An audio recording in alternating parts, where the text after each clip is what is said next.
Socrates by Ernst Romer.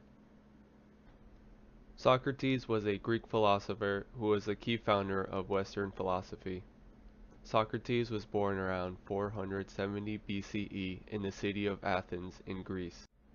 The life of Socrates is recounted through sources like the writings of his students.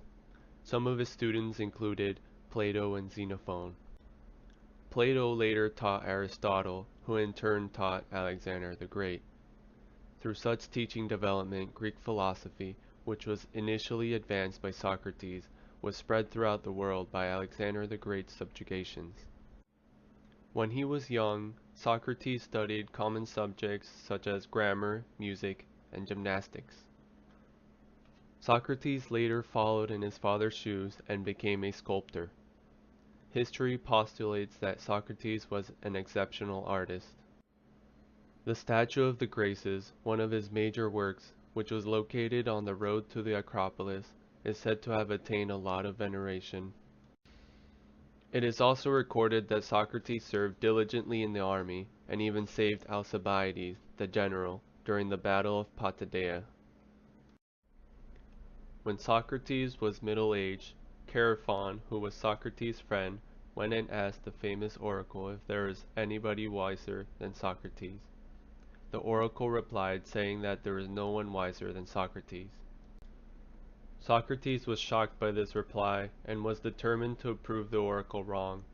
Therefore, Socrates started going around and asking other people who were thought to be wise in the community. Socrates was stunned to discover that people who were deemed to be wisest were the ones who lacked wisdom, whereas those who were commoners were more of intellect. The youth of Athens were fascinated by how Socrates went around questioning elders.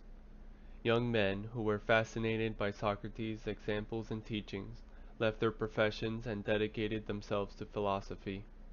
Plato and Xenophon were among the young men who devoted their lives to philosophy. Most key philosophical schools that were formed after Socrates' demise were established by one of his followers. The established schools were very diverse, implying that the interpretations of Socrates' teachings were very diverse. However, despite the diversity of the schools, all of them emphasized morality as their foundation. This is because Socrates' teachings were grounded on the emphasis of living a good and honorable life. In 399 BCE, Socrates was charged with the lack of reverence for the existing gods and also for corrupting the youth. Those who charged Socrates were driven by both selfishness and politics and wanted Socrates to face the death punishment. While in court, Socrates did not ask for mercy as was the expectation. He instead asked to be given a heroic tribute. Consequently, Socrates was convicted and sentenced to death.